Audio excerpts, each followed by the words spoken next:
অনুবাদ সাহিত্য রচনা করছেন তার কয়েকটি কারণ অনুমান করা হয়, মনে করা হয়। মধ্যযুগের এই সময়ের কবিরা কোনো সাহিত্য কীর্তিকে নিদর্শন হিসেবে পাননি, অর্থাৎ এর পূর্বে কোনো সাহিত্য কীর্তি তারা অনুপ্রাণিত হওয়ার জন্য বা সেই ছাঁচে রচনা করার জন্য কিছুই পায়নি। ফলস্বরূপ অনুবাদ সাহিত্যের আগমন হচ্ছে।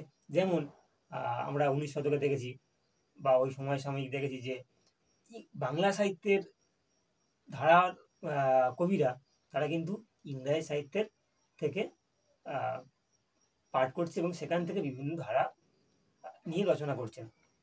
অর্থাৎ ইংরাজি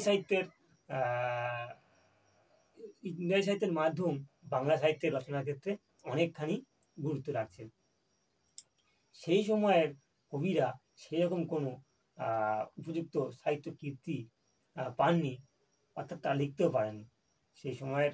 তাই সাহিত্য অনুবাদ করার দিকে তাদের ঝোঁক বা প্রবণতা লক্ষ্য করা যায়।